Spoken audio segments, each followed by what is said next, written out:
that can both manufacture products and cultivate the plant. We're a fan of the plant, we're a fan of the culture, and so we see this as a win for everybody. Now applications close Thursday, August 10th, and we have links to those applications at the bottom of this article on ky3.com. When you first start blazing, getting some purple bud is pretty exciting, but then as you get older and you meet more people that smoke, you start meeting people that hate purple weed. A lot of people hate purple weed, but why? So there's two different ways that your bud can be purple. Number one is with the genetics, and that's why a lot of people get excited. A lot of the genetics back in the day that were really good also happened to have purple in them, so it was kind of an exciting feeling to finally see some of those purple nugs. But the other way that you can have purple bud is by a grower just making their grow cold at night. And it tends to be that if somebody is focusing on trying to make their nugs go purple by making their grow cold at night, they're probably not focusing on making the bud actually good. So then a lot of people hate purple bud because they assume it's going to be dead.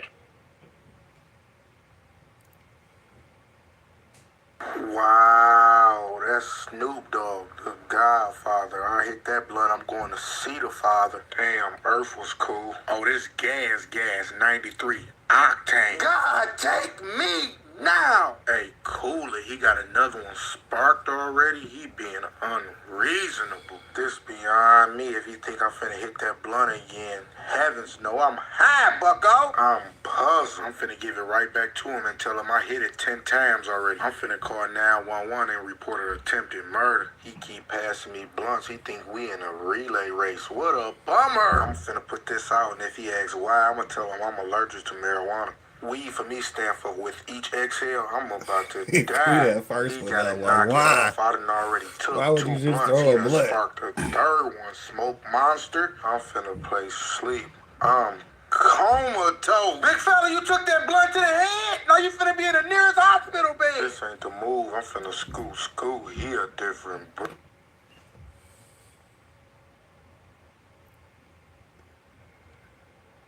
Hold on for one of the wildest stories we've ever heard. It begins with small-town police in Oklahoma pulling over a tractor trailer headed for Colorado. They think they have one of the largest marijuana busts in history, 17,000 pounds. The drivers explain, it's just industrial hemp, the stuff that won't get you high, it's not marijuana. The police don't believe them. So 4 people, including a cannabis company founder from Colorado, get locked up facing drug trafficking charges that could bring 15 years to life. You can see these 60 boxes filled to the brim with marijuana. The mega marijuana bust made the local news in Oklahoma. Tantalizing visuals and a shocking claim that drug runners didn't even try to disguise the contents of the semi-truck coming through the small town of Pawhuska.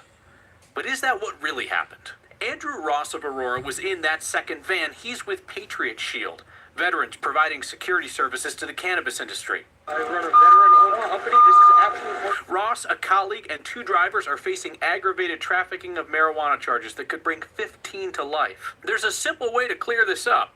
A lab test for THC to tell if this is harmless hemp, as they say, or one of the boldest marijuana smuggling runs of all time.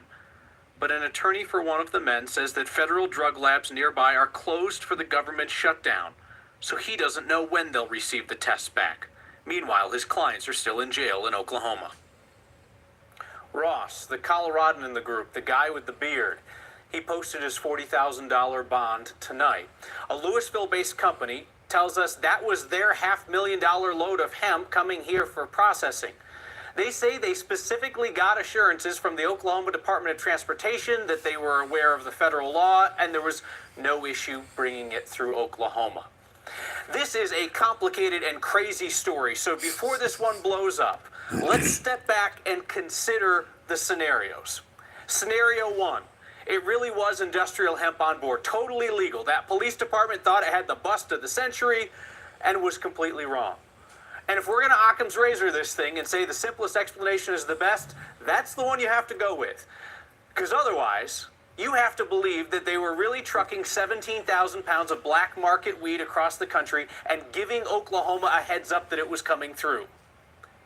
And then there's one final possibility, and this would be a wild one. What if the hemp wasn't fully or properly tested before it was shipped? It comes back from those lab tests high for THC, then that means that those guys were transporting an illegal product and did not even know it.